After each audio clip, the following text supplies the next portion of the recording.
Hey, everybody. We are live, and this is Mondo Digital's Nathaniel Thompson joining us on a Thursday night. How we doing, Nathaniel? Hey, week's almost over, thank God, and it's a short week next week, so yay. I laughed because somebody I'm doing an interview with somebody from Canada soon, and they said, "Hey, are you free next Thursday? We can meet then." I went, "Well, got a little bit of plans." Everything's different down here. Yep, a little bit. What's going on, everybody that is here live? Good to see all the friends in the chat. Nathaniel, for those that don't know, contributes to all kinds of releases. I swear you've had at least 2 or 3 releases announced every week for like the last 3 or 4 weeks, it feels like. Yeah, it's been like a flood lately. It's kind of funny. Yeah, and we were just talking off air. Some of these they record the commentary months in advance, and then for some reason or another, something gets delayed, or that's just the plan because something isn't going to be coming out for so long, but they got to manufacture everything, and it just seems like there's a giant glut of Nathaniel and Troy right now, and everybody's just hitting it hard. I'm excited for it though. Yeah. I people, it's weird. Like you'll do commentaries like months and months apart, and all of a sudden they hit at the same time. I mean, I've had commentaries sit on the shelf for like a year, so it's you never know. That's very true. John Peters says Mondo Digital is my go-to for research and reviews. And I've referenced Mondo Digital. I think when we had you on here, I said it's been around since about the dawn of time. And that's about as long as I've been referencing it because the whole historical aspect for Mondo is so unique. People don't really reference the upgrades for these releases and why they are better. I just, again, publicly thank you for doing that. I really wish more people paid attention to stuff like that. Yeah, well, thank you. It's just kind of how it worked out. You start this website in 1998, and it's like, well, that's when DVD started. I really didn't realize it was going to turn into a big history book, but now it is. So. What do you think you would have said in 98 if somebody would have told you would still be reviewing 24 years later, getting all these releases sent to you and on all these discs? How would you feel? I would feel very happy about that because the site's just a labor of love. I would not believe how many discs I'd be reviewing. The fact that it's like quadruple at least the amount of discs I'm reviewing now than it was when it started is staggering to me. They're like, oh, physical media is dead. I'm like, why am I getting boxes of discs every day then? Like, right. For something that's dying out, I sure don't see it, but okay. And that many physical releases on top of that, you stay on top of modern films. You participate in as much as you possibly can. You were just recently on a couple Shudder series. It's nice to see you out there. But again, how do you find so much damn time? Coffee. That, and I'm willing to bet you don't have 2 young kids like I do. I do not. No, just 2 cats. So I'm insanely jealous. That's for sure. We got a semi-decent amount of announcements this week compared to last week. We're going to go through as many of them as are there for this week.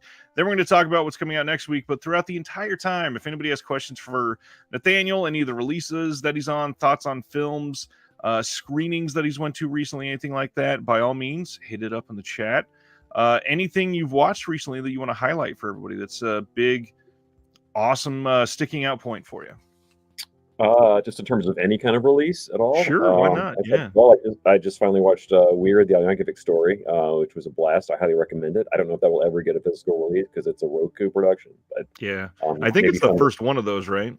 Yeah, so maybe Fun Your Die will have some kind of deal, and like God willing, we'll get a Criterion UHD down the road. But stranger things have happened. That's true. And I mean, we're talking about Criterion tonight too. That's going to be an exciting slate, in my opinion. Got a whole bunch of people filing in now, so we should have quite a bit of audience participation. Let's get into it. Synapse announced that they are putting out a standard release of Phenomena on 4K. This is coming on March 14th. Great movie, great looking 4K disc. No difference compared to the Blu-ray. What are your thoughts on Phenomena? I love this film. I've seen it about 80 bazillion times. It's probably just yeah, back in the day when I was a wee little whippersnapper, this and Opera were my 2 most watched Argentos for some reason. I don't know why. I just kept showing them to friends, but yeah, this is a great release. This is pretty much everything you could possibly want, and as most of you probably know, this is identical to the UK Aero UHD set. They had a deal as with Tenebrae, so if you have one or the other, you're fine. But I'm glad this is getting a retail release. It looks gorgeous. Yeah, if you don't have it, snap it up. This is, again, beautiful 4K release, and I don't think there's really anything that they could even add to make this a better or bigger disc or anything like that in the future. This is, in my opinion, at least, is a definitive release of Phenomena. It's incredible. Unless they get Jennifer Connelly to sit down and talk about it, which I don't see happening. Touche. Even then, just sell that on a supplement Blu-ray. We'll throw it in the case. Kino announced a whole bunch of titles this week, as they always do. They're putting out Marco Polo from 62. This is coming on February 7th. Has a new 4K scan of the OCN on this title. This has a new Tim Lucas commentary, and that is it. Marco Polo, what is your feeling on this era of films? I have never seen a good copy of this. I've only seen it on TV where it was corrupt all to hell. But it's a fun movie. I assume this is going to be the American release version, which has a really great score by Les Baxter, who, if you're a soundtrack nut, he did all the Vincent Price, Poe movies. He did all the U.S. version of the Mario Bava movies, but has this really kind of nice, really sort of loungy epic score, which was only in the American version. Overseas, it had a different score. So it'll be nice to have, because it's always looked like garbage before. So really curious to see how the transfer is. Yeah, I've certainly never seen this one. This is a little outside of my usual go-to fare, but still interested in seeing it. Roy Calhoun has done quite a few good things, and I love good scores, so why not? Severin announced their next title for Black Friday, and this one sounds really interesting. This is 2016's Blood on... I never know how to say this guy's last name. Do you know how to say it? Is it Mealy? Melier. Melier, that's right. This one is an Intervision title, actually. This is Luigi Cozzi's first feature in 27 years. Wrote, directed, and stars in this one himself. This has a whole bunch of little features on it. We got an introduction by Luigi himself. We got introduction to the Little Wizards of Oz that's on here. That's a bonus movie they're including from 2018.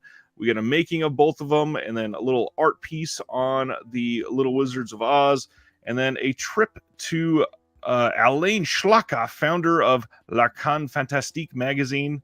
A lot of good stuff coming on here. Luigi Cozzi, what do you appreciate about Luigi Cozzi? Well, he is one of the sweetest guys I've ever met in my entire life, so I appreciate that.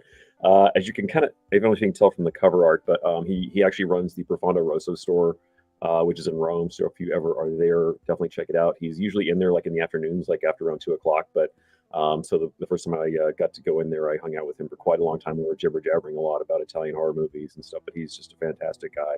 I've never seen Little Wizards of Oz, hadn't even heard of it before, so I'm really curious about what that is. But yeah, this movie's nuts. This is very sort of like a meta thing. They shot a lot of it. He has there's actually a documentary that he just put out about this as well. But if you go in the store, there's actually like a staircase that goes like subterranean, and they have like a whole like quasi dungeon thing with all the props from like demons in the church and phenomena, and like all that stuff is all down in there. It's like you feel like you're stuck in a torture chamber. It's really crazy. So yeah, it's a wild movie. This is, for those of us that are never going to be able to make it to Italy, this is the best way to see all of it. Yeah, it's good enough. Next up, Blue Underground. We got some release dates and some details on 2 incredible releases, and some obviously familiar names in these listings here. February 21st on 4K, we are getting Justine from 1969. This has a really kind of fun slipcover. It's got a little window die cut design here, and this is what it's going to look like when you pull that slipcover off. And on this one, we got a new audio commentary with Nathaniel and Troy Howarth. And then, this one sounds great. Stephen Thrower on Justine. We got an interview with the author of Murderous Passions, of course. And then, new On Set with Jess featurette, interview with star Rosalba Neri. There is a new expanded poster and still gallery. But the cool thing, Sanctuary, the shorter US version in HD, is on this. And if I remember right, Troy was saying this is included because he and you brought it up on the commentary and they heard it. Is that right? Probably, yeah. Because I think we both actually in a way kind of prefer that. That's the version that was on VHS in America. And that's how I first saw it. But it like all the fun stuff is in the movie. It just trims out. There's a lot less sort of walking through the woods and all the filler stuff. There's less of it. So in a way, I kind of like that version better. So I'm really overjoyed that it's going to be on there because that was not on the Blu-ray. So it's worth upgrading just for that alone. It had never even had a HD release anywhere for that shorter version, right? Right, correct. Yeah, it hasn't been around since like the Monterey VHS back in the 80s. So yeah, yay. Awesome. That is great to hear. But that's not even the only one. We are also getting Marquis de Sade's Philosophy in the Boudoir, or Eugenie, depending on how you know it. And this as well is getting one of those window cut slipcovers. When you open it up, it looks like this. This one has a new audio commentary with Troy Nathaniel as well. Interview with the director that was on the old release. Stephen Thrower on Eugenie. And then Jack Taylor in the Francoverse, an interview with Jack Taylor himself. So these two films, sell some of the fans on these two films. Well, these are Jess Franco in his prime. This is when he had the biggest budgets he ever had in his whole career. So you can see him just going nuts with like just crazy locations all over Europe and the colorful gel lighting. And he has big stars in these things. I mean, this one has, you got Christopher Lee in this one. I mean, you've got Jack Palance in the other one. I mean, it's really, really fun. Eugenie is probably the better one to start with if you're not familiar with these movies. It's really great. It's probably one of my very favorite Marquis de Sade films. It kind of just gets that kind of spirit down. It's not that explicit. Right. It got like a very early X rating back, like around 1970, which is like a very soft R rating now. An X back then was a whole different thing. Midnight Cowboy was X, which is silly. But yeah, this is a really, really fun film. It's beautifully shot. It's in like super widescreen, just really, really gorgeous. But I mean, so is Justine. Justine's more of a sort of prestige film. It's not quite as crazy and wild, but it's definitely worth picking up as well. And I also just got to recommend the Stephen Thrower pieces on all these Jess Franco titles coming out for Severin and Blue Underground are just incredible. I love every supplement that guy's ever done. He always blows me away with some of the stuff he picks out of these movies. Like his brain is just really something else. And also Troy and I did a third Franco film that's coming to UHD, but I think they kind of soft announced it, but I don't know if I can talk about it on here. But there is a third one coming really soon. Nice. The In the Land of Francos, which are the short series that Thrower did for the Severin releases, I'm so glad they're continuing those. Thrower is one of these people that you just now associate with Severin and everything that he's been doing with them. He is producing a lot of these extras himself. He is just super passionate about it. And there is a short piece about Thrower that we're going to be hearing more about this coming weekend in one of my other videos. But yeah, Thrower is great. He's just incredible at everything he does. Yeah. Next up, we got another announcement of Dark Places from 1973. This is coming from Nucleus Films in the UK. This is a standalone Christopher Lee film that was in the Christopher Lee box Volume 1, I believe. And it looks like they've got all if I'm remembering right, all of the special features from the Severin disc, including Nathaniel Thompson and Troy's audio commentary on there. Right. Plus a new one and a second commentary as well that was not on there. So you get even more. Nice. And yeah, this one's coming on February 27th. I'm assuming you can probably get this in the US eventually at places like Orbit DVD and maybe Diabolic, because as far as I'm aware, Severin had no plans of selling this by itself, just in that box. Yep. Yeah, it looks like a really good upgrade. Nice art too. Yeah. Kino announced No Man is an Island from 1962. This is not one that I'm familiar with at all. Have you seen this one? I have. This is a really good movie, actually. Universal put it out on DVD a long time ago. It's kind of like a one-man survival movie. It takes place during World War II. Jeffrey Hunter, who's kind of a really underrated actor. He gets sort of stuck in the middle of the Pacific, and he has to sort of like figure out how to fight off the Japanese all by himself. But it's really good. I actually have a scoop for you. This will also have an audio commentary on it by Steve Mitchell and Stephen J. Rubin, who wrote all the great James Bond books. They're kind of like the big duo of war movie commentaries, but they just recorded that, and they said that I can actually give you the first word that they actually did do a track. It's in the can, and it will be on the disc. Nice. That's pretty damn cool, because a lot of these old titles, people used to kind of look down on Kino for not doing a lot for their discs, and since around like the end of 2018 or maybe 2019, they've really been trying, and Kino's kind of killing it pretty quietly. Yeah. Especially with that volume of titles. Yeah, I mean, they announced, I think we're doing 5 or 6 announcements tonight that are just Kino, and they'll be putting out 5 or 6 every week. So, Next one is True Love from 1989, coming from Kino. This has a brand new 2K master. This is co-written by Richard Key and co-written and directed by Nancy Savoca. I, again, don't know anything about this one. This is one I don't think I'd ever even heard of. This is one I haven't seen this since, well, I said 89 Film Festival. I don't think I've seen this since around 90 or 91 when it hit VHS. Back when I was a little school kid working at a video store, we had this like playing a few times because this was our customers rented it, so we put it on the overhead TV a few times. But Nice. yeah, I remember it being pretty good. But if you ask me for the specifics, it's way, way, way off. Sorry, but a good movie as I recall. That's good. Yeah, 1989. And it won the Park City, Utah United States Film Festival. Ken Russell's Horror is coming from Kino Lorber. This is one that was released fairly recently from Imprint in Australia. They put out a great disc. I'm willing to bet it's going to be the exact same master. As far as no, do we know more? That's up in the air actually, because interesting. Okay, so this movie has a weird history on home video. There were actually 4 versions that were put out on VHS, which is really bizarre. So this is back when Blockbuster was king. So there was a very cut R-rated version. There was also a version where they didn't want to have the title on the shelf. So it was called "If You Can't Say It, Just See It," which has been one of the stupidest retitlings of all time. Then there's an unrated version and the theatrical NC-17 version. So if you got the imprint, here's where it gets confusing. That got an Australian R rating, but it's not the R-rated version. It's the theatrical version, which is 85 minutes. But there's an even longer 92-minute one that was on VHS and has never been on any other format. So apparently Kino is aware, and they're trying to see if they can source film scans for both versions on there. I don't know if that's going to happen. It's up in the air. So it might be the same as the imprint, or it might not. At least they know about it. It's actually not more explicit stuff in those extra minutes. It's actually just a lot more filler. There's like one scene that goes on and on and on forever. Honestly, if I were going to show this movie to somebody for the first time, I might actually go for the 85-minute one that was on the imprint. But if they can do both cuts, that would be awesome, because it would be great to have the choice. So FYI, we're going to have to wait and see what it is. Interesting. I'm curious, too, if they're going to be able to license the imprint special features, because this had some really great stuff in Australia. We had a Bruce LaBruce interview that was really well done.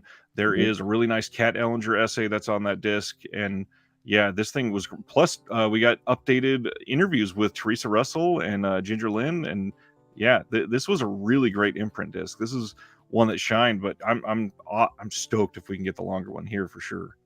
Yep.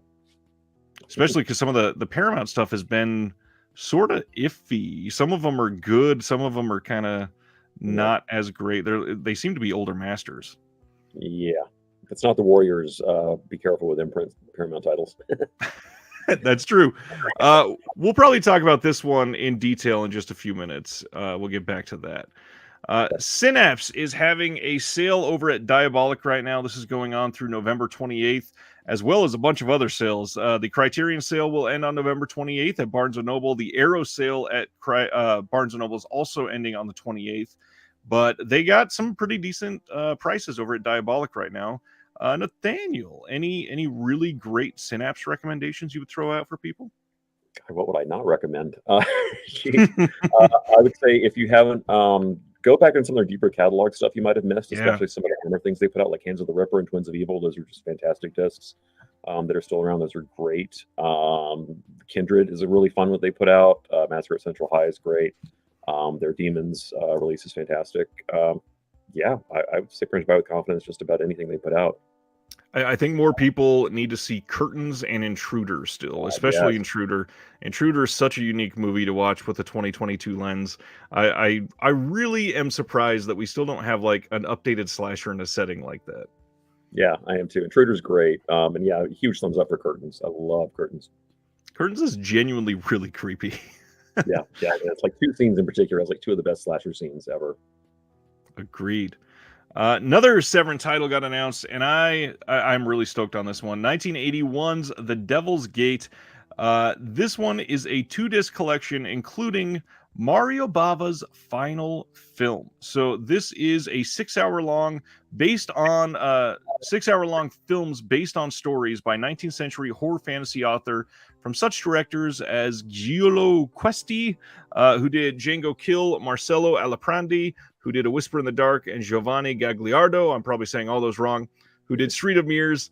And this is really cool because, again, the final work of Mario Bava is in this, and it's the debut of his son Lamberto Bava as co-director. And those are the ones that we're getting in HD. The other ones are getting, I believe, SD masters on another disc. But this is just really cool for them. We got an audio commentary for that Mario Bava disc with Tim Lucas, who did, Mario Bava, All the Colors of the Dark. We've got an interview with the screenwriter and co-director Lamberto Bava. We got some other stuff in here, but this is just a really nice curio piece to get in HD. I'm shocked that we're getting something like this.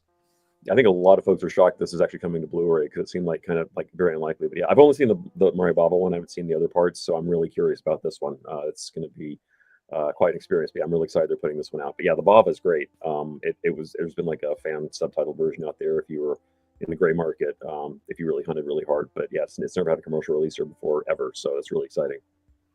And supposedly they were able to get good enough elements for only that one story, so it's nice that we're able to get that one. But man, it'd be great to get some of these older things, archived properly back in the day and actually restored properly. But yeah, darn. They are also doing a Bava enamel pin as part of their Hall of Fame pin set from Pixel Elixir. Looks really nice. That'll be a part of Black Friday, of course. The Adventures of Batman, the 1968 series. This is the one that we got from Casey Kasem being on it, co-founder and host. Provided the voice of Batman on this one before Adam West came back, I think, for the next series after that, if I remember right. And this is getting a release on February 28th. This is one that a lot of people did not think we were going to get on home video. But yeah, are you a Batman person at all or comics at all? Yeah, I actually remember the show back when it was on TV when I was a little kid, but I haven't seen it in decades. But I remember being a lot of fun, so I hope it still is. Yeah, this is one that not a lot of people have been able to see for quite some time, and to get a good brand new restoration is pretty damn exciting. I hope we get some good stuff on that disc. Smile, the movie that so many people are talking about this year because it got so much money that they are throwing more money at horror over at the studio here. But this is getting a good 4K release, it looks like, from Paramount. And this is coming on December 13th. We got some actual special features on it. We got an audio commentary by the director.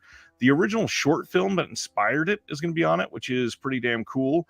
There's a making of featurette, and then inside the score featurette, which I think the score for this was actually pretty good. Then we got some deleted scenes with optional commentary. Smile. I'm sure you saw this one. What do you think of Smile? I did. Yeah, this is a fun one. I mean, it seems like a no-brainer. It's getting a 4K release. It's kind of bizarre if you're a horror fan, like seeing which films merit 4Ks and which ones don't. Yeah. It seems like this one would. Meanwhile, Pearl and X still haven't gotten 4Ks over here, which seems bizarre to me because those were, pretty big. But yeah, I'm happy this is getting one. Also, hats off. This has probably the greatest marketing campaign of the entire year, as far as I'm concerned. If you didn't see what they did at sporting events and things like that, they would have participants jump up and suddenly do the smile on camera. Which I think is just ingenious. I can't believe no one's thought of doing something like that before. But yeah, Paramount's marketing department really went into overdrive on this one. Yeah, we talked about this marketing stunt on the channel a little while ago because a friend of the channel, John DeMarsico, is the broadcast director of the New York Mets, and that was the first game they did it at. And one of his cameras happened to capture the lady standing in the stands, and then just showed her all night long because it was just so creepy. And then it just went viral. And then they did it at a handful more games. I think it was mostly in New York, but so great that they did something like that. And it worked, clearly. Yeah, obviously. Yeah, just absolutely brilliant. Josephine in the comments says, question for Nathaniel. What is your favorite costuming in a horror movie? Wow. Interesting question. There's a lot of Japanese ones I would pick. I think something like House, for example. Obviously, you've got to say Bram Stoker's Dracula. I mean, that's probably the most right out in your face choice. I think Suspiria, the original, has some pretty amazing costumes in it as well that I really like. Off the top of my head, I would say those. Obviously, the Universal monster movies have some phenomenal ones. Dracula's Daughter, I think, especially just that thing she's wearing it's so cool. Nice. White Woman from 1933 is coming from Kino Lorber on February 14th. We get a brand new 2K scan of the 35mm fine grain elements on this one.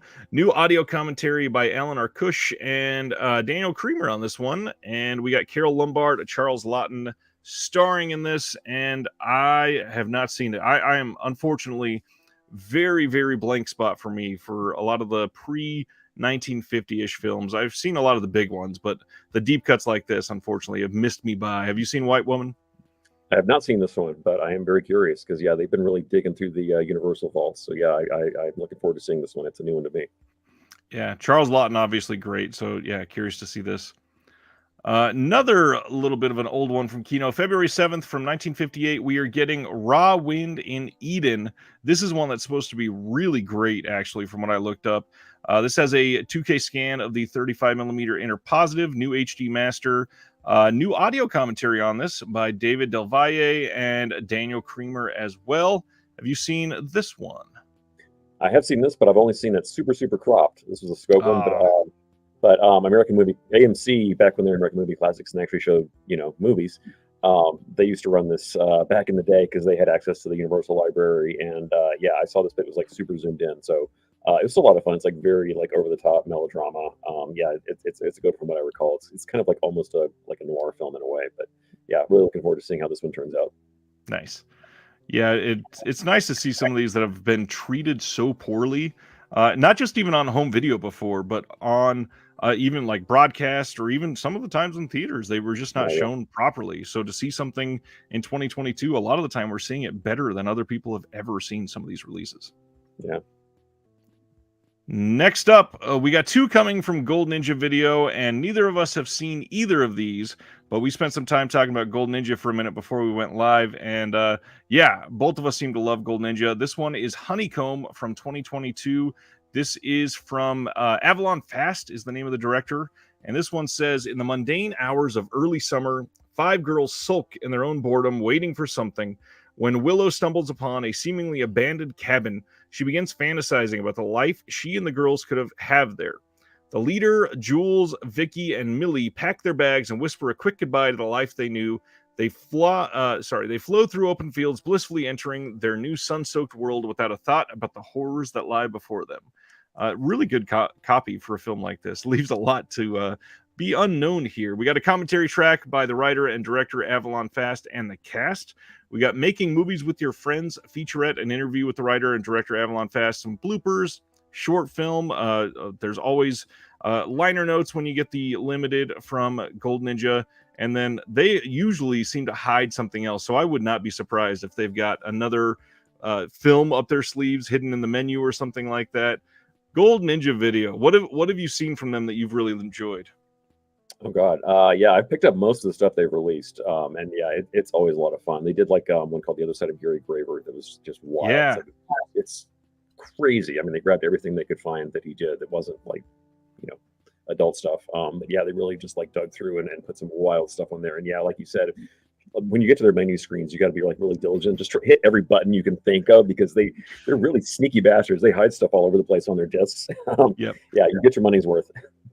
You got to make sure if you're on the menu, you got to hit up like 6 times on everything, hit down a few times on everything, just to make sure they do so much great work on their releases. They're also putting out Freaky Farley. This is from 2007, and this one got a brand new 2K scan. If I remember right, this is the first film that they did, or at least that they were advertising was going to be the first one that they scanned with their brand new film scanner that they got last year when they did their Indiegogo campaign. This one says, when Farley Wilder, who is a weirdo peeping Tom in a small New England town, meets a daring young woman, he gains the confidence to both stand up to his overbearing father and also save the town from the hushed-up secret that's been killing people for decades. Like I said, 2K scan from the film Super 16mm negative. Finally, you can witness the true beauty of Farley Wilder's adventures as he makes friends, finds love, and saves the world from a monstrous menace. We got a commentary on this one by Charles Roxburgh, Matt Farley, and Tom Scalzo, moderated by the man Justin DeClue, who runs Gold Ninja Video. We got a podcast commentary as well. Look back, deleted scenes, making of, Shock Marathon Movies That Inspired Freaky Farley, a video discussion, the restoration of it, the Alamo Drafthouse screening. There is so much on here, but then they throw in bonus feature, Adventures in Cuban Country, and I would not be surprised if there was a third film hidden on this disc somewhere, probably. There's a commentary on that bonus feature as well by Matt Farley, Charles Roxburgh, and Justin DeClue. And then, of course, Will Sloan, who is one of Justin's partners of crime on one of his podcasts. He did the liner notes. Both of these you can pre-order now, and they are shipping in December. This sounds great. I am so curious. Sister Agatha says, Justin from Gold Ninja curates great marathons on their Important Cinema Club Twitch channel. There's one coming up in mid-December, and you can watch them all. They are only for the people that are not weak of heart, because they are usually very long and very fun. Thrilling Bloody Sword. This is the one I was going to highlight before I walked away. That is one that seemed to catch the world on fire when that was announced last year. AGFA started doing theatrical screenings of the print, and now we got a new disc coming from Error 444 in the US, and I can't wait to see that one even more up to date and restored properly. I second the recommendation on Kung Fu Wonder Child as well. Also, their crazy multi-disc Jackie Chan exploitation set that they put out is something else as well. And again, jam with extras. It's a fun one. The hard part is a lot of these, they get sold out.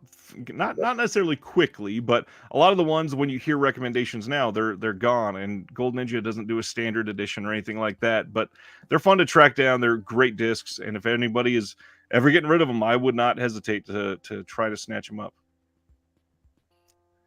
Next up, one of the most exciting announcements of the week. This is one that we've been talking about seemingly all year since I interviewed Jared from Mondo Macabro. Jared and Jesse Nelson from Diabolic, and Brian Izzy, who is also with Jesse Nelson as part of Cauldron Films. They're all joining together to start something called Neon Eagle Video. And this just sounds incredible. A new Asian-focused label that will focus on the trashier side of Asian cinema, highlighting exploitation, action, horror, and other cult films that have been neglected in the high-definition era. Each disc will be lovingly curated and produced by Jared Honor, with restoration, authoring, manufacturing, and distribution handled by Cauldron. Each release will be sold through Cauldron and Diabolic DVD. They are working closely with the legendary IFD Films in Hong Kong, and it is sounding like it's going to be pretty damn incredible. Have you done anything for them that you could share or anything yet? I have not. It was. I knew it was coming, but that's all I know. I knew the label was about to drop, but that's all I know. I mean, again, I'm probably not the guy you go to for Asian movie extras, so I am very curious to see what they come up with for these titles. It's going to be exciting. If you go to the comment section on some of the Neon Eagle announcements, or Diabolic, or Cauldron, or Mondo Macabro, where they were sharing it, some of the people that have contributed are in the comments. You can find out they do have commentaries and some other featurettes coming with stuff like that. The first release has been announced, and it is Kill Butterfly Kill from 1987. And this sounds just wild. Let's see. This set will not only have IFD's 1983 English language dub, but its later 1987 variant called American Commando 6 Kill Butterfly Kill in glorious 1080p, taken from a brand new 4K scan, but will also feature a standard definition print of the original Taiwanese cut of the film, Underground Wife, along with an SD trailer compilation from the IFD vaults, highlighting Taiwanese exploitation and crime films, as well as the complete American Commando series. This is going up for pre-order in November, and a much anticipated Euro horror release from Cauldron will also be up for pre-order, which a lot of people are speculating is City of the Living Dead in 4K. And then we have future releases will include more from IFD, including some honest to Godfrey Ho cut and paste cult classics, as well as a bona fide pinky violence gem from Toei, and possibly even some insane action exploitation from Indonesia. Keep an eye on the Neon Eagle Facebook, and of course, here on the Disconnected, we'll be talking about it. Let's see. Flickering Waves wanted to throw out Impossible Horror. I did not see this in time. For Gold Ninja Video, Impossible Horror is really interesting. Yeah, that's fun one. Moving on from the NEV to Criterion. This is one that I've been telling people this is probably getting released soon. They were floating around those new 4K restorations last year. We are getting the Three Colors from Krzysztof Kieslowski on UHD in a box set on February 7th from Criterion. And it looks to be fairly priced, actually. When you get it on sale, it's going to be about $62, I think. That's not too bad for these three films in 4K. And they're worth it. I mean, they're great films. Yeah, some of the best of all time. It seems like everybody has a different favorite in the trilogy, but they're all just effective films overall. Next up, we are getting the Romeo and Juliet from 1968 on February 14th. A lot of people know this as the one they watched in high school. With all the nudity. But it was... Yep. It was the one people bragged about because they could see some chests live in high school. This one got a new 4K digital restoration, which I'm kind of shocked with what they're doing with UHD that they didn't put this one out on 4K. They must not have either been able to get the rights or didn't want to do a HDR pass or something.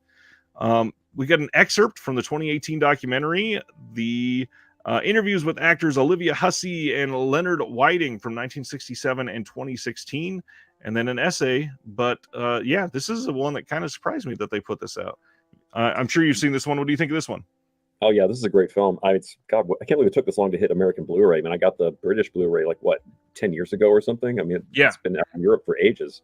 But yeah, I'm glad it's getting a new scan. I hope it looks good. I mean, fingers crossed. But yeah, this is a really great film. This is one of the better Shakespeare adaptations. Yeah, it's a really fun film. Amazing score by Nina Rota. Yeah, this is a great one. And yeah, I just remember it scandalizing my junior high when they showed it to us. But to be young again. Another 4K upgrade that I've been, expecting for quite some time. Dazed and Confused is getting upgraded to 4K. No new features on this one, but I'm sure this one will look great. Linklater and Dazed and Confused. I'm sure you got some sort of history with this one. It's a masterpiece. Love it every time I've seen it. I remember like walking to see this opening weekend in the theater, not even knowing what I was in for because the poster was kind of like, but yeah, just like blew me away. I love this film. Seen it over and over again. As we all know, if you're a Linklater fan, this is the perfect double feature with Everybody Wants Some, which hopefully you've all seen as well. But yeah, that guy has an amazing track record, and this is one of his best. Linklater is special, and this one means a lot to me. I didn't have a great childhood coming up, but when this came out, I saw it way too young, and unfortunately, some of the scenes stuck with me extra. And one of the good memories that really hit from my childhood is on, of course, the last day of school every year. My dad would pick me up from school, which was different because I'd usually ride the bus, and he would take me home blaring "School's Out for the Summer" just on repeat. And that, if you've seen this movie, it's a big deal. And this movie is just so well made. It is such a nice little snapshot. And Linklater, man, he is special. Linklater has got everything that he could possibly need in his back pocket, and really, really just executes them perfectly in this movie. Yeah. Next up, we are getting two films by Marguerite Duras. This is coming on February 28th. The two films are India Song from 75 and Baxter Vera Baxter from 77. I am not familiar with this filmmaker at all, I don't think, but we're getting new 2K digital restorations on both. What do you think about her? She has a very acquired taste. Her films are very European. They're very slow. A lot of people who know her only know her. She was a punchline in the John Waters film Polyester. There's a really great gag where Tab Hunter is actually running a Marguerite Duras triple feature at the drive-in that he runs. Baxter Vera Baxter is one that stands out to me. These have both been on the Criterion channel for a while. But it has what I think is by far, hands down, the most obnoxious music score of all time because it never stops. It's just like 4 bars of music that run nonstop for 90 minutes. So brace yourself. You might want to sample before you buy. Or watch with subtitles on mute. Yeah. Decent month from Criterion, ending up with Hollywood Shuffle, one I am very familiar with. This movie is incredible. Not one I really thought would get a disc release, but I'm really glad it is. Kind of weird that we have Keenan Ivory Wayans in the Criterion collection now. This movie is great. It's a debut feature by Robert Townsend. This is an ingenious guerrilla satire that takes riotous aim at the typecasting of black actors in 1980s Hollywood. The writer-director stars megawatt charisma propels Hollywood Shuffle, the hilarious tale of a struggling actor attempting to break into an industry where the only roles available to black performers seem to be hustlers, butlers, slaves, and Eddie Murphy types, forcing him to choose between selling out and maintaining his self-respect. Lampooning everything from film noir to zombie flicks to Siskel and Ebert in a really great little sketch. Townsend and co-writer Keenan Ivory Wayans cannily turn the frustrations of the black artist into a subversively funny pop culture critique. Hollywood Shuffle, I'm sure you've seen this one too.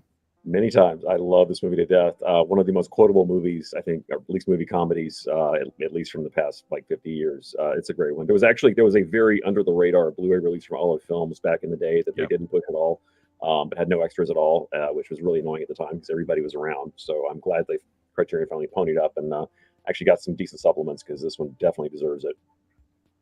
You know, I'm not sure if you're privy to anything that we aren't. You brought up Olive Films. I'm curious, have you heard anything about Sandpiper Pictures, this new boutique that seems to be putting out these old Twilight Time discs, and people are speculating they are the people that used to be behind Olive Films, and Olive is just supposedly gone now. Yeah, I don't know what happened. Yeah, I guess if they just transitioned over and started a new label, it would make sense because they're kind of picking from the same well. So, yeah, could be. I have no idea though. Interesting, but yes, this is definitely one I recommend. We got a new audio commentary featuring Robert Townsend on it, new interviews with some of the directors or some of the actors, including Rusty Cundiff, Anne-Marie Johnson, and Bobby McGee. We got a radio program featuring Townsend in conversation with film critic Elvis Mitchell, and then an essay by Aisha Harris. I love the artwork on this as well. Can't wait to pick this one up. Shout Factory having a box set sale. This is going on now until November 21st. And if you don't have a lot of their stuff, there's some actually decent prices on these. Any Shout Factory box sets that you've loved? Well, just because I'm looking right at the cover right here, but I was so giddy when they put out the Don Knotts collection because that was the only way that you could get the Love God on Blu-ray, and that's actually my favorite one. That movie's absolutely just out of its mind, which is crazy.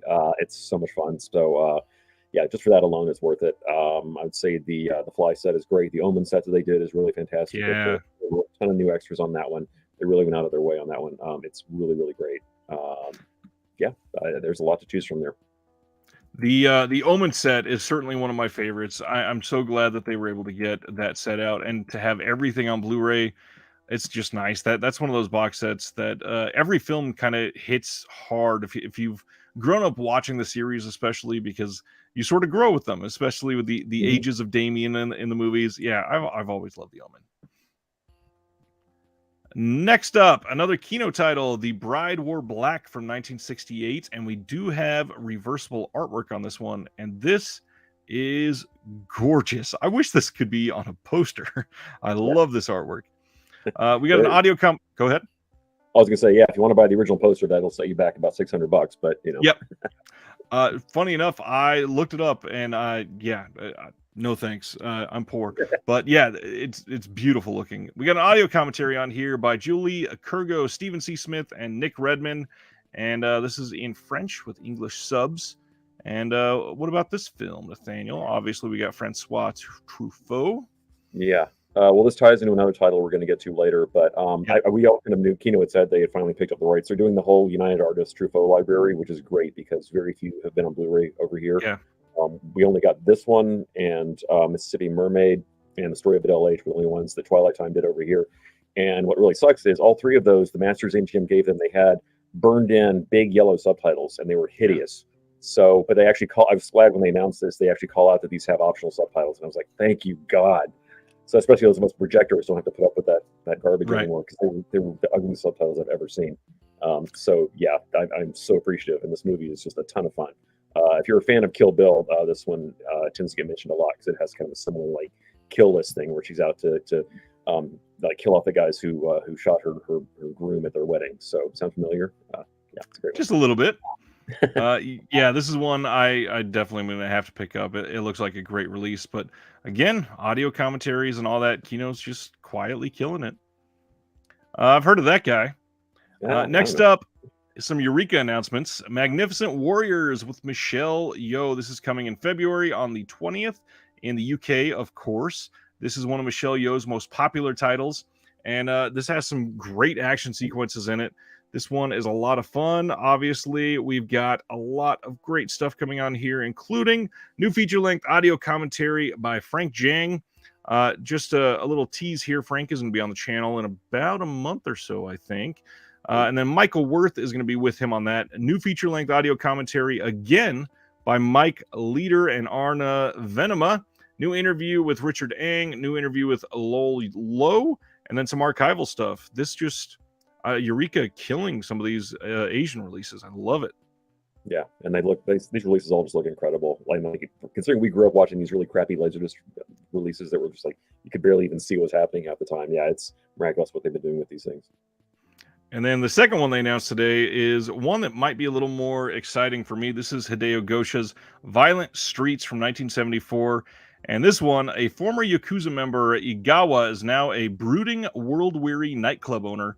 Some of his former associates are released from prison and want to regain a foothold in the criminal underworld by igniting a gang war between the local Yakuza and an out-of-town clan led by veteran actor Tetsura Tanba. A bold and colorful entry into the Yakuza genre, Hideo Gosha's Violent Streets makes its worldwide debut on Blu-ray from a new restoration done by Toei themselves. This has optional English subs and introduction to it by Hideo Gosha, by film critic Tony Raines. Jasper Sharp on Violent Streets. Jasper is somebody that's contributed to a lot of UK releases, especially some of the Arrow releases. And then there's a collector's booklet featuring a new essay by Tom Mess and Violent Streets. Have you seen this one before? I have not, but I can't wait to see it. Looks great. Yeah, Hideo Gosha does some great work. I can't wait to see this one either. Cohen Media Group just continuing their onslaught of releases. All of a sudden, they're putting out all kinds of stuff lately. Mhm. January 3rd, they're putting out Memories of My Father. This was Columbia's submission for the 93rd Academy Awards. This is from 2020. Have you seen this one? I have not. I've heard that unfortunately this is not very good, but I'll still trust it. Cohen does pretty great work usually. We've got, let's see, film historian Annette Insdorf interviews the director, Fernando Trueba, and star Javier Camara. There's some making of featurettes and some trailers. Yeah, interested in seeing it for sure. Full Moon. I am curious your thoughts on Full Moon overall, but first, the Legacy Collection Volume 1 is now available to order from Full Moon. This is going to highlight the first decade of the Full Moon universe and includes Last Foxtrot in Burbank, Mansion of the Doomed, Cinderella, End of the World, Auditions, Fairy Tales, Laser Blast, Crash, Tourist Trap, The Daytime Ended, and The Best of Sex and Violence. 3 of those, Last Foxtrot in Burbank, Auditions, and The Best of Sex and Violence, have never been on Blu-ray. This is going to be the first time. They haven't announced any standalone Blu-rays, but it's Full Moon, so likely they'll get the exact same disc put into something else in a few months. What do you think of Full Moon overall? Very hit and miss, to put it mildly. Some of their transfers look great. Some of them have issues. I'm very curious about the 3 that are new to Blu-ray, especially Best of Sex and Violence, how that's going to be in HD. I'm really curious how they're going to pull that off. But Auditions is actually a pretty fun one. I don't think it's had a new scan since the VHS days. That's a pretty fun, crazy sex comedy with Linnea Quigley and like Rick Astley and all these guys in it.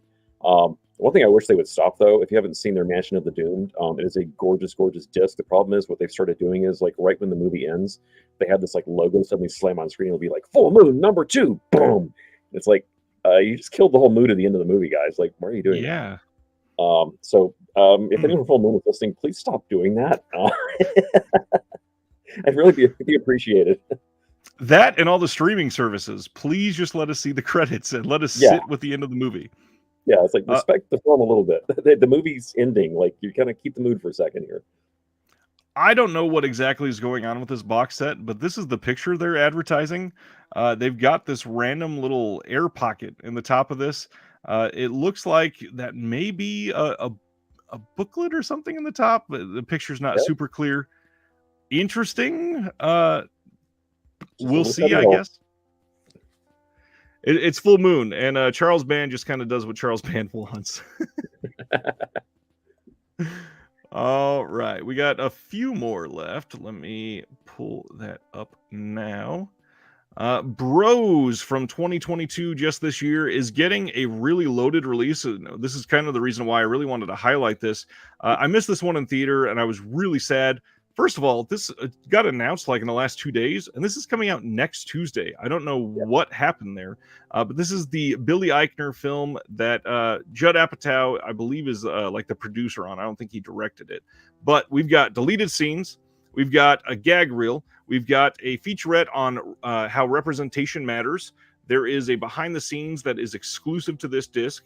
A handful of other featurettes, but just overall, for a studio disc, this is pretty damn great. Did you get to see Bros this year? I did not, because it kind of came and went so fast. Yeah. I was really shocked how fast it went to being able to rent and stream as well. It was like all of a sudden out of the blue, it was like, oh, here it is. And I was like, okay, that was really quick. It was only in theaters for like 2 weeks, and they suddenly threw it out there. So I guess with the disc, they're following suit. I guess they're in a rush to make their money back. I don't know, but yeah, that's an insane roster of extras. I guess they're ready to go on that one. Yeah, they must have been really eager to put this out, but it's nice. It's nice that it's getting a good release. Can't wait to see it. Another film coming out from Warner Brothers, Legion of Superheroes, is coming out on February 7th. This is a brand new animated film coming to DC. This one is coming in 4K, and some featurettes on here. Not a ton, but some. And if you're into DC animation, a lot of their animated movies are better than the DCEU in most people's opinions. But this is just another one to add to that roster. And they're very pretty to look at if you have a 4K setup. Oh, yeah. Then one that I'm very excited about, the Banshees of Inisherin. This is coming on December 20th. This one, it seems like, is going to be making a run at a few Oscars, hopefully. This is two lifelong friends find themselves at an impasse when one abruptly ends their relationship, bringing alarming consequences for both of them.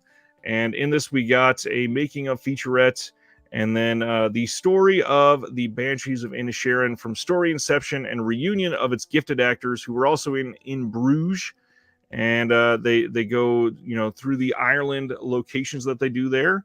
And then there's some deleted scenes. Did you get to see this one this year? I actually hope I'm going to see it this weekend. I haven't had a chance yet. Nice. But yeah, hopefully, I'll go see it on Saturday. But I'm dying to see this. Yeah, I love Martin McDonagh's stuff. So yeah, really looking forward to this one. I don't think I've heard anybody say a single bad thing about this movie. And with how much I loved In Bruges, this is a must as soon as I can. Yeah. The last one for the night, Mississippi Mermaid. We just talked about this. This is coming on February 14th. This is another one of the Francois Truffaut films. And we do have some reverse art as well. This one, we got an audio commentary, again, by Julie Krugo and Nick Redman, of course. And any feelings on this one you'd like to share? This is a really cool movie. You would not guess it from the artwork, but it is actually basically a film noir in color. It's a murder mystery and kind of a cool one. It's based on a book by Cornell Woolrich, the guy who gave us, you Get the Bride Wore Black and Rear Window and all that stuff. It was called Waltz in the Darkness, but they later remade this as Original Sin with Angelina Jolie. So if you've seen that and you're like, the story seems very familiar, that's why. But yeah, this is a pretty cool movie. Nice. And again, thank God they're putting removable subtitles finally, because the old Blu-ray was a piece of poop. So yeah, a lot of those old Twilight Time discs just, unfortunately, first of all, they came and went very quickly because they did such a short run. And Twilight Time in their heyday, were very popular. They sold out very quick on some of those discs. So I'm glad that they're seemingly getting the second run. I also feel bad for a lot of the people that paid top dollar to make sure that they got all the Twilight Time releases. Let's see. We always cover what is coming out next week. In case you forgot, we're getting the Criterion 4K release of WALL-E. Planes, Trains, and Automobiles 4K release, which seems to be getting a mixed signal on the quality there. Have you gotten that one in yet? I have not, but again, Paramount's 4K streak lately has been really iffy, so we'll see. Yeah, not a lot of confidence at this point, unfortunately. Malcolm X in 4K coming from Criterion next week as well, and I cannot wait to see that disc. It's been a long time since I've seen that film. I think in December, gonna make my wife watch that one. High Plains Drifter in 4K coming from Kino. Mystery Men 4K, which again, can't wait to get that one in. Great movie. Scream Factory, the Company of Wolves 4K is shipping. Rollerball in 4K is shipping as well. Shrek 2 for everybody that watches this and is clamoring for Shrek 2 in 4K. That comes out next week. Night Gallery Season 3 from Kino. This release is maybe my most exciting release of the week. I love the first 2 seasons and what they've done for those releases. Kino, Night Gallery has had like this brand new life breathed into it with these 3 releases because they're clean. They've got commentaries on, I believe, every single episode at least, and some other featurettes that have been thrown in. Just incredible releases. Sony Pictures Classics 4K box set. This one looks really cool too. 10 films, 10 or 11, all on 4K. Nice box, all really great films. Sony Pictures Classics. Any of those that you are a real big fan of? Other, maybe not even in the box set, just any from that line? Well, pretty much anything from that line, they had a really good run. But yeah, the choices in this box are great. I am especially jazzed about getting City of Lost Children, Run Lola Run, Calling By Your Name, Volver. I mean, that's a hell of a batch. Orlando. I mean, there's some major eye candy in this set. It's really exciting. Orlando is maybe my favorite movie in that entire box set. It is just remarkable. I can't wait to see that thing in 4K. That is a gorgeous film. I can't wait to see how it looks. Peacemaker, the Warner Brothers show that was on HBO Max. We got a Blu-ray release of that finally after people complained because Canada was going to get it and we weren't. That's coming out next week. Puss in Boots in 4K. The standalone Ip Man films are coming out in 4K next week. Ski Patrol from MVD Rewind. Pennywise, the story of It. I believe that's coming from Screambox. And Bloody Disgusting. And I think Children Shouldn't Play with Dead Things from VCI on 4K is getting delayed again, if I remember right. I think it's December now. Yeah. The Blood Beast Terror with Peter Cushing from Kino is next week as well. Then we got Hair Extensions, which I believe Diabolic and Orbit have already got this in and are shipping it now. That's from Media Blasters, I believe. A Kind of Loving. This is one I've been curious about for a while. Not to put you on the spot. Have you seen A Kind of Loving? I have the British Blu-ray, which looks gorgeous. So I assume this is the same scan. But yeah, this is one of those sort of black and white, British kitchen sink dramas. Yeah. But yeah, this is like one of Alan Bates' first big early starring films. But yeah, this is a really good one. And the transfer on this is a knockout if it's the same master, which I guess it is. I'm assuming so. Usually they would be. And I think that's the bulk of it. I forgot about that. Panther is next week as well. A couple Raro titles, The Scent of the Night and 100 Steps. That's Madame Cloud from Cult Epics is next week. And that's it for the most part. You've been around a while. Do you know the proper way to say the name of this label? Is it Raro or Raro? Do you know? I've always heard Raro, but I could be wrong. But for years, that's all I've heard is Raro. Somebody come out and tell us. Raro. I don't know. So you recently released a book. Can you tell everybody about that book that you released again? I did. And you could finally get it from Amazon too. They were a little late with the data.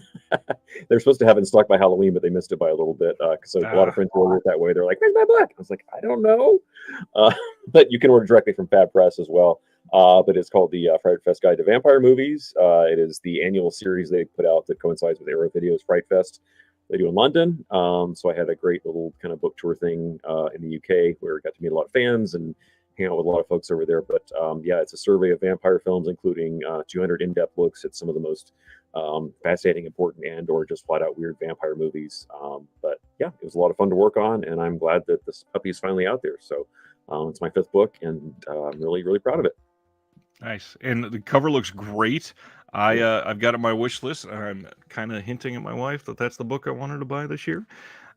Curious, we've had a bunch of stuff announced for you recently. Is there any of those that we didn't talk about this week that have been officially announced that you want to highlight for everybody and really just make sure people get their attention on? Because, as you know, the physical media dying. There's very few releases right now. So yeah, I mean, like, what are you going to spend your money on? Like, people are overwhelmed. Which ones do you think are ones that might be going under the radar a little bit? Well, actually, one of the ones you mentioned coming out next week is the 4K of High Plains Drifter. I just did a new commentary with Steve Mitchell on that one, and I think it turned out really well. I'm really proud of that track. I love that movie. Nice. It's kind of like it's a Clint Eastwood horror western in a way. It's very spooky, but I've always loved that one since I was a kid. It's always kind of stuck with me. So it was a real privilege to be able to do that one. God, there's so much stuff coming out. I don't know. It seems like I'm every week. I just did a new one with Steve last night, actually, which I think I don't know if I can say, but it's one that Kino has for a Paramount title that they picked up. Oh, It's been nice. soft announced with Steve McQueen, so that should probably give it away what it is. But yeah, other than that, yeah, I've been doing a lot of Italian horror stuff with Troy. But yeah, I think High Plains Drifter, if you haven't picked that up. I'm proud of the track we did for Escape from Alcatraz for the 4K, although I guess some people are iffy on the scan because it's Paramount. I have not seen it yet myself, but the commentary I think is good. So I can't speak to Nice. the picture quality, but The Argento title that they announced. I think you were on that one, aren't you? which one? The 5 days. Oh, the 5 days. Yeah. Oh, yeah. The one they announced. Yeah, I'm on 5 days with Troy. Yeah, that was one I never thought would get a Blu-ray release, and they're actually getting 4K, which just blows my mind. That's coming out. But yeah, and there's a lot more in that vein to come very soon. I think we are getting really close to a full Argento library on HD, right? I think we're only missing a couple. Well, in 4K, I think, except the only one that's yeah, there's one that's Inferno is the one everybody really wants in 4K, but unfortunately that's stuck with Disney now through Fox. But maybe they'll be able to unleash that one somehow. But yeah, that's the biggie that everybody's like clamoring for that may not be happening. But yeah, I mean, there's some of his TV work that still has yet to hit HD. But yeah, it's getting really close. I can't believe how fast they've been turning through its filmography. So just finish up doing the Fulcis and the Bavas, and we'll be in good shape. Yeah, I mean that could be a question. I'm sure you can't say anything. Do you know anything about more Bava re-releases soon? Because I know a lot of Bava stuff is going out of print. Yeah, well, yeah, I know because I think Alfred Leone has a lot of his deals have run out, so I don't know where they're going to wind up. You know, we had that one really great looking French 4K of Black Sabbath, which was not English friendly. But other than that, it's like I don't know. But I think his stuff will just look gorgeous in 4K. So yeah, somebody needs to jump on that. Friend of the channel, Ice wants to know: is there anything that Nathaniel collects or you have hobbies for besides films? That's a good question. I collect a lot of vinyl and CDs, soundtracks, classic pop, that kind of thing. I love to travel. And I collect a lot of books. I collect a lot of pulp novels, that kind of thing, movie tie-in books. I have way more books than I probably should. Other than that, yeah, I think that's the big thing. Any plans to travel soon that are exciting you? Well, I'm going to be going to France next summer. That's already locked in. Nice. There's an event I want to go to. But other than that, I don't know. See, I'll probably do London and France next year. But yeah, I try to like get a Europe trip in like once a year if I can make it work. But COVID kind of like knocked out of whack for a couple of years. But now we're back in business. Unfortunately, yeah. Bruiser says, just got High Plains Drifter in. Your contributions, amongst others, might push that into one of my favorites of the year. Also got the Escape from Alcatraz. Let's see. Question: do you have the 4K of Close Encounters of the Third Kind, and how is the transfer on that? Gorgeous, yeah. Yeah, it's a really good disc, and obviously that is one of the better holding up movies from that time period. I think it really still works on pretty much every level. Yeah, I mean, general rule of thumb, if it's a Sony 4K, you can pretty much buy with confidence. I don't think they've really screwed anything up yet that I can think of. Nothing at all that I know of. Does Nathaniel have any plans for more print editions of review books like DVD Delirium, or is it online only now? I would love to do a DVD Delirium 5. I had to wait to finish the Vampire book, whether couldn't call it DVD Delirium now. It'd have to be called something else. But I don't know. I would love to do it. We shall see. I don't know. But there was talk about doing an ebook of the first one. And I don't know what's happened with that because we were prepping it. So I should actually poke Fab Press and see where that stands, because I think that'd be really cool to have a big interactive ebook of it. But heck yeah. Do you have any recent favorite soundtracks on vinyl? Recent soundtracks. Let me think. What's come out lately? Not super late. I mean, anything Waxwork puts out, and like any of the Mondo stuff that comes out Yeah. is really solid. But I mean, I really love going for like the rare stuff that doesn't have any other format releases. Things like Creepshow 2 and Wild Beasts and all that kind of stuff. Those are the ones that get a lot of play. That go on my turntable a lot. Because it's just something kind of special about it. You can only hear it on wax. That's really cool. So yeah, those are the ones that are closest to my heart. Yeah, there's been this big resurgence in vinyl over the last few years, and it's so odd now that they are, I believe, at last I checked, still backed up like 15 months before you can get a new vinyl release scheduled. And based on that, it's more popular than CDs are right now. It's more popular than buying any of these other soundtracks in any other format, and they're just taking it by storm. And physical media coming back from the ashes for something like vinyl. And I love CDs too, though. I mean, I still buy CDs like soundtracks like crazy because there's still stuff coming out like all the time. It doesn't get as much love as vinyl for some reason, but I really don't feel to overlook CDs because there's some really fantastic stuff coming out. There is, I think they're Howlin' Wolf Records does a lot of random under the radar soundtracks. They've done a lot of like Jamie Blank stuff. They've done some of the old horror stuff from the 80s, and they put again a lot of love into these releases that nobody else is. They're all available on CD right there for you. Yeah. Does Nathaniel partake in the premiums addiction? Do you have any like physical media collection? Do you have anything that's like steelbooks or some of the bigger releases from like China or the Korean releases? I don't go that far. I will get like premium packaging if I have room for it. I mean, the problem is that like a lot of us, I only have limited space, so it has to be something super special. Steelbooks, I'm kind of like case by case. Same thing with slipcovers. I mean, I like having them, but it's not something I gotta have unless it's like really like the Vinegar Syndrome. It's like there are just a few where it's like I'll double dip for that. Like the Witch Trap slipcover they did, I was like, my God, that thing is just beautiful. It's like worth it just for that thing. Stuff like the Scream Factory, the Fog Steelbook that they put out. I mean, that was just too gorgeous. It was like, of course I'm gonna get that.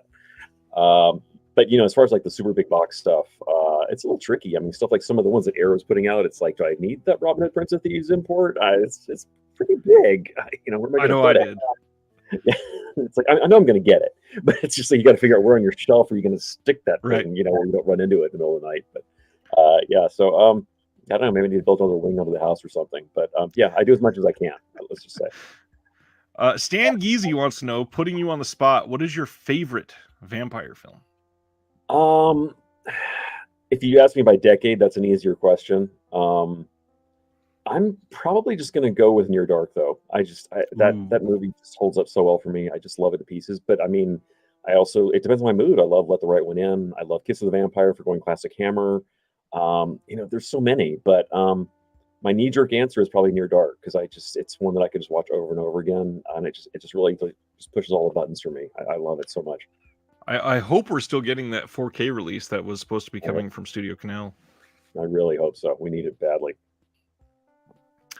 Any recent physical media that you are genuinely surprised we can actually buy and that it exists?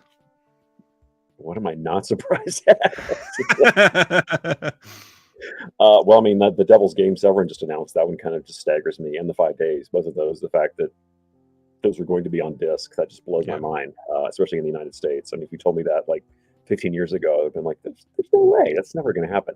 I mean, a lot of like some of these box sets, like I can't believe a Ray Dennis Steckler box set. It's like this big that, I mean, it's a miracle. I don't know what we did, but we're definitely living the best timeline as far as physical media goes. It's just, it just blows my mind. Like every single year, I try to do my top 30 favorite lists, and it's really tough, just paring it down because I'm just like, I can't play this or this or this or this. Well, like we were talking before the show that I just finished reviewing the Bruno Mattei 3 Italian action films Severin did, Cop Game and Double Target and Born to Fight, which, I mean, you had to like get like Japanese VHSs of those things back in the day, and now they're just these gorgeous remastered Blu-rays. I'm just like, how does that even happen?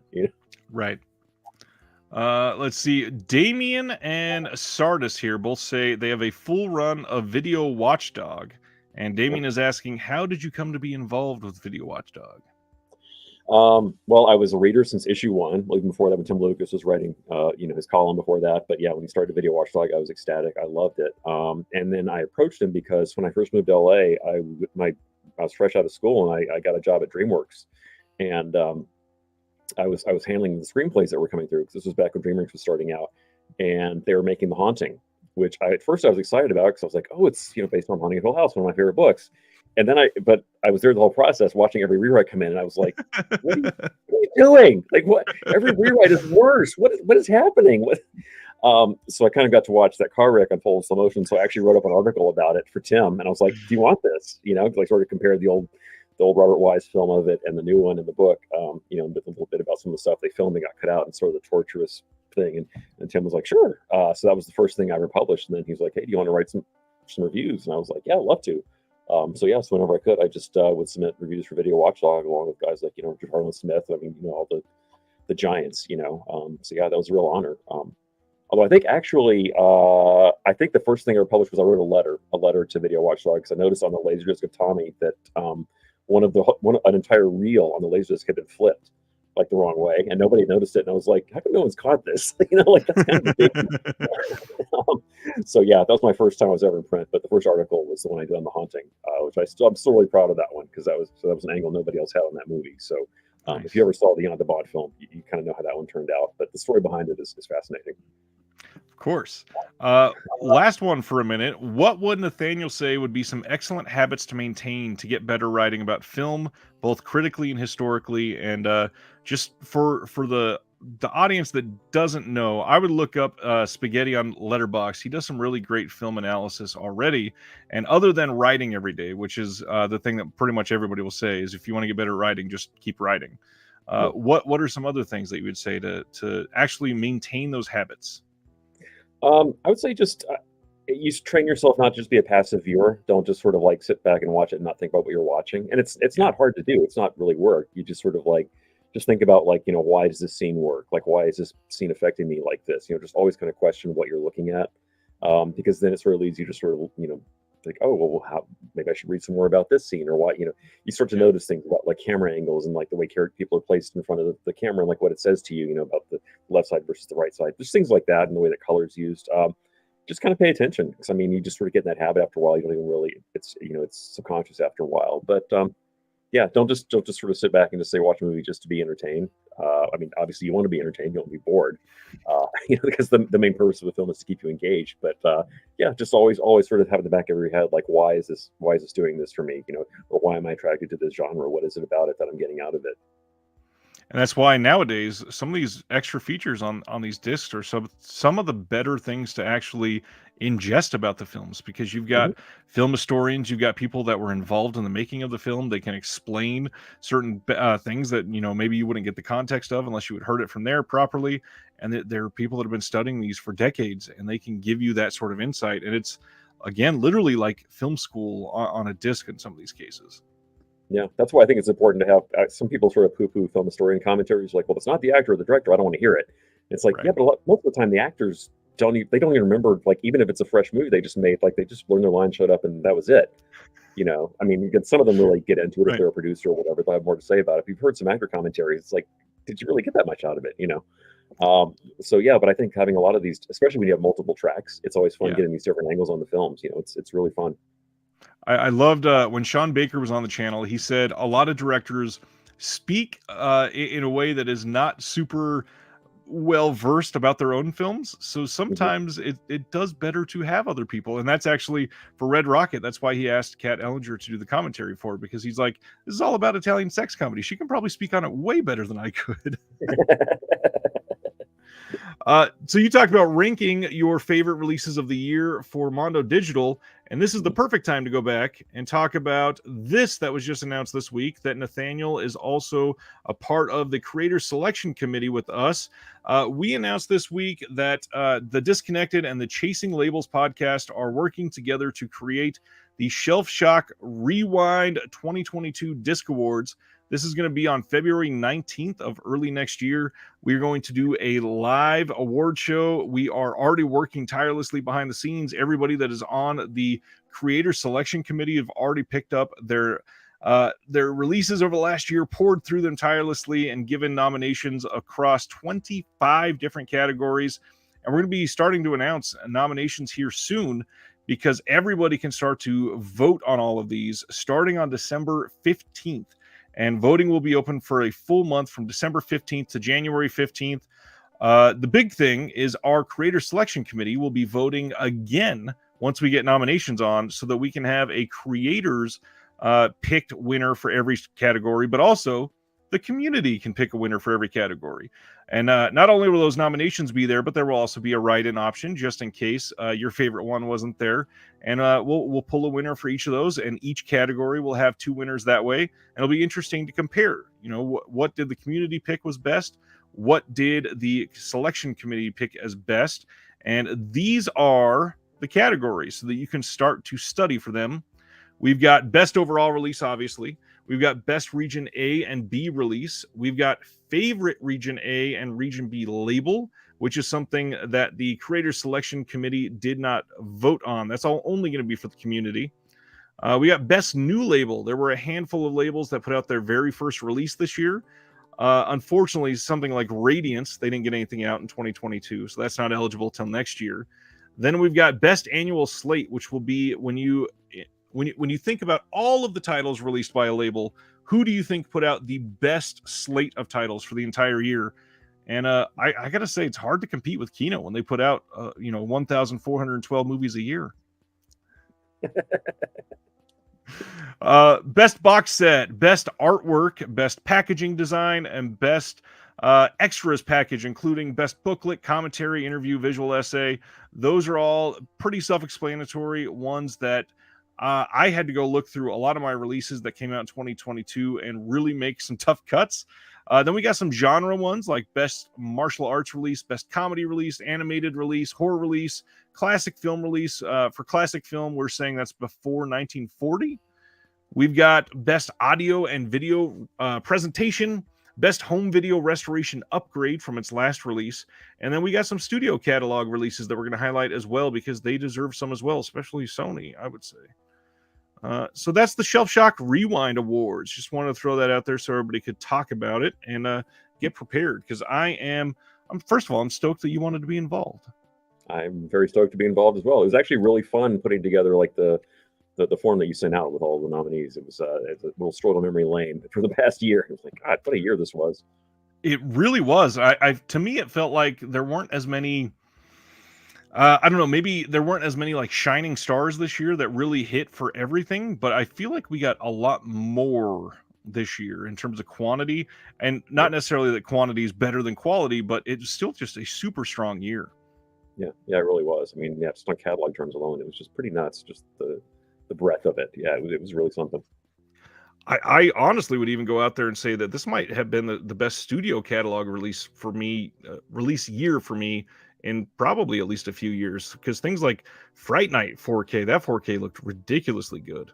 Yeah, well, those Columbia collections that Sony's putting out in 4K, I mean, those are game changers. I think I wish all the studios would follow that lead. Happen to have it right here. Oh. And I don't know what's going on. The first one sold out really quickly, and now you can't find that one anywhere.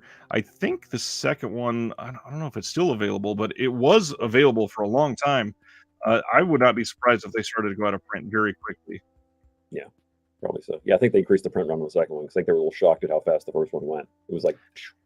Yeah, you can still get the second one. It looks like 100 and oh, never mind. That's only used. Maybe it is out of print.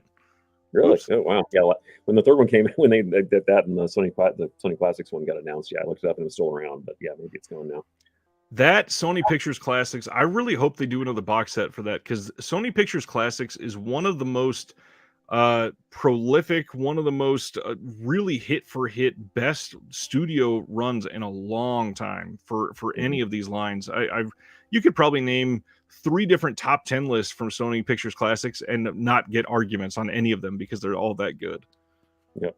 Now, if Warner Brothers would give us a fine line UHD set, that'd be a nice competitor. But I just wish Warner Brothers would again pick up some of the quality that they compete with Sony. I want some of the other studios to compete with Sony.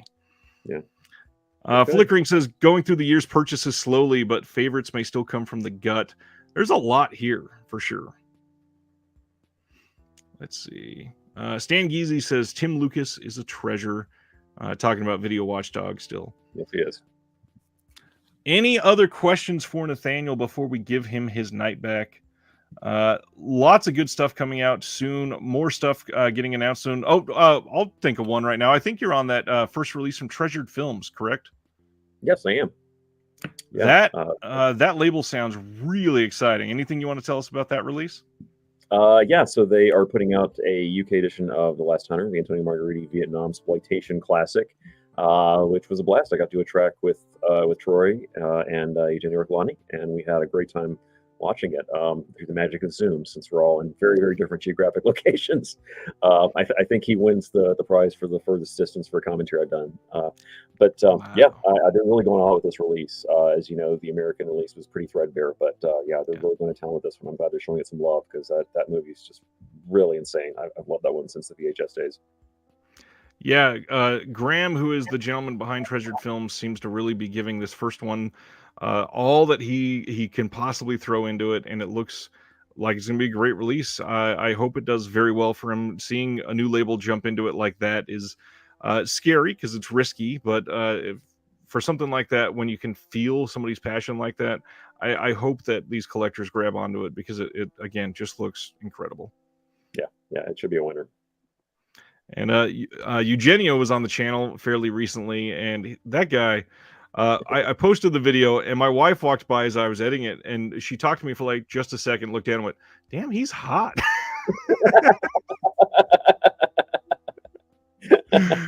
He is such a fun person to speak to. Got to talk to him while he was in Rome. Yeah, I've done a few tracks with him, and yeah, he's always a lot of fun. Yeah, especially when it's me and Troy and him together on a track. Yeah, we have a good time. Yeah, can't wait to hear that. And I think you guys just announce another commentary that the three of you were on, or am I misremembering?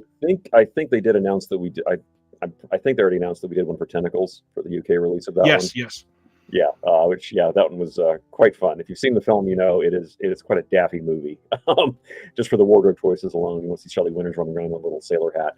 Yeah, the movie's really psychotic, and yeah, we had a great time sort of going through that one. Yeah, 88 putting out a much better release than the Kino release of that one, it sounds like. Yeah. Damien says, hope to hear more commentaries with Nathaniel and Bruce Holacek. I hope so too. He's been a little tied up doing a lot of Hong Kong titles lately. He's doing some Category 3 stuff, which I've actually been engineering. I've been recording them, but as I said before, I love Hong Kong films, but it's not my area of expertise. I would sound like a complete moron if I tried to speak about them. Yeah, he and Art have been doing a lot that I've been doing the mixing and engineering on. But yeah, hopefully if another Tying one comes along, I would love doing one with Bruce. Bruce is just a fantastic guy. He's one of my very favorite co-commentators. Nice. Ice again says, so for someone who enjoys pulp comics like The Shadow, The Spider, etc., should I dive into the novels like Doc Savage or Green Llama? Do you know anything about any of that? Doc Savage novels are great. If you haven't read those are fantastic. Yeah, really, really great. I'm actually shocked they haven't done like a Doc Savage movie. Aside from the George Powell one that we got, which is sort of like a winky. It's kind of sort of like a real like full throttle Doc Savage movie. That would just be fantastic. But yes, I would say for sure.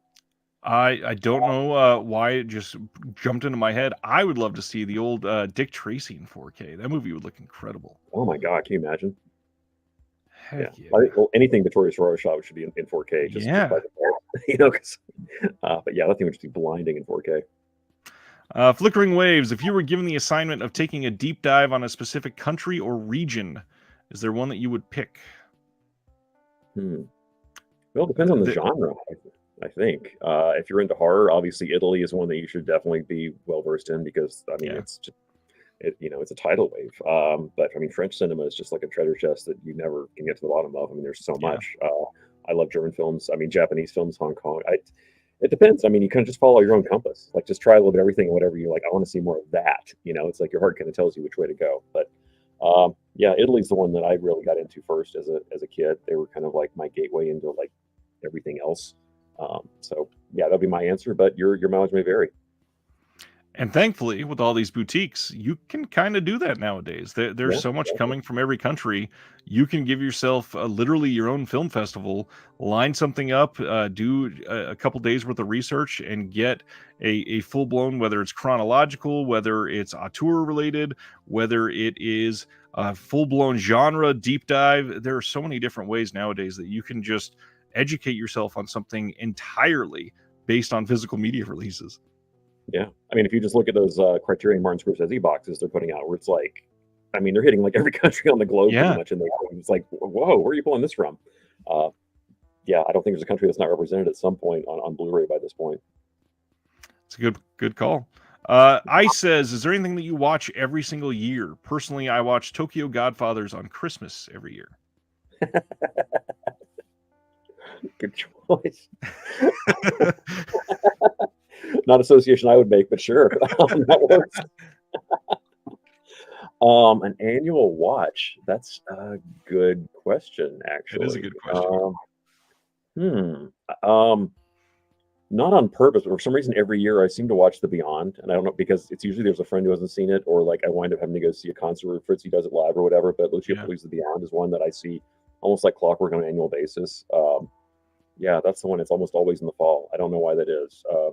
Obviously, Halloween 3, Season of the Witch, I always pop on in October. Like, it's just like a religion. I know most people do the first one, which is great, but I don't know why I've always got to have my little Halloween 3 fix. That new 4K for Halloween 3 is mind-blowing. Yeah, God, it's great. The Fritzy thing, I just spoke to somebody that just went to one of the live performances and got to see The Beyond with the new score and all that's coming from Grindhouse Releasing. Said that it was a revelation and gave it just glowing reviews. Have you seen the new version yet? I haven't seen the transfer, but I've seen him do the new score live. The new score is a lot of fun. Well, it's not really a new score. It's a little misleading. It's the old score with a lot more music put into it. So it's kind of like, it's almost like an opera now, but like the music barely lets up through the movie except during some of the dialogue scenes. But he had like a new theme into it that kind of comes in and out. But yeah, it's really beautiful. Nice. I'm very excited for that. The Beyond is incredible, obviously, but I just can't wait till we start getting some deep dive on Fulci. When are we going to get some of these non-horror, some of the earlier films on Blue, you think? Well, that's kind of like a running joke with me and Troy, like who's going to do the Fulci like comedy box set collection? Because he did a ton. I mean, and some of them are actually like streaming in HD on Amazon. You can actually read them to take a look at. He had some of those Franco and Chicho comedies, which are actually really fun, and they kind of feel like Fulci, which is weird. Like you can feel his fingerprints in there, if you know, a sense of humor. But yeah, someone's just got to license it. I don't know if maybe somebody like Severin's going to be crazy enough to do a Blu-ray set of his early works, but they're a lot of fun. I don't know, but he and like Tinto Brass were guys who both just made tons of comedies like in the 60s that, and even into the 70s, there's still more Fulci comedies that nobody's touched on. He did one called Young Dracula or Dracula Provinces.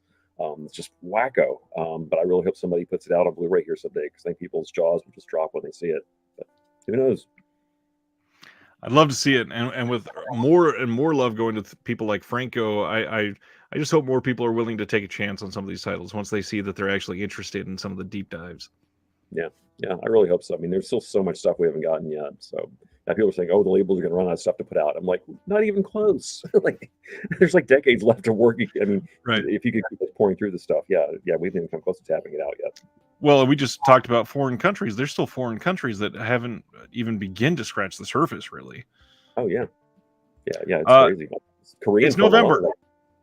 Lots of people are watching film noir in November. What are some of your favorites?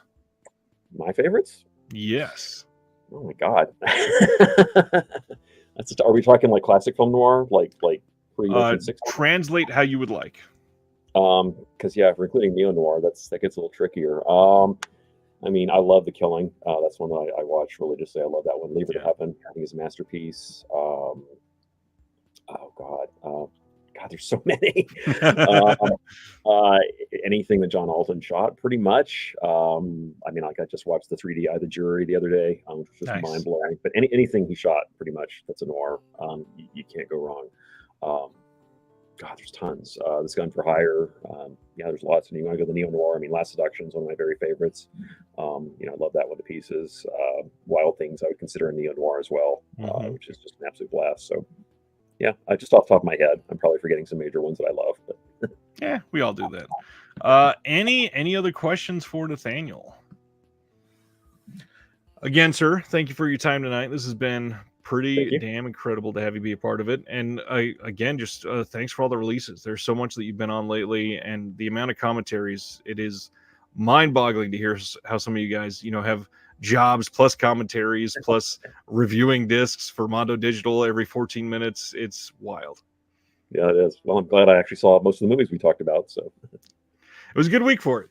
Yeah. All right, everybody. Thanks for hanging out. Thanks for taking part with Nathaniel. I hope you have a good week, and we will see you next Thursday. See ya.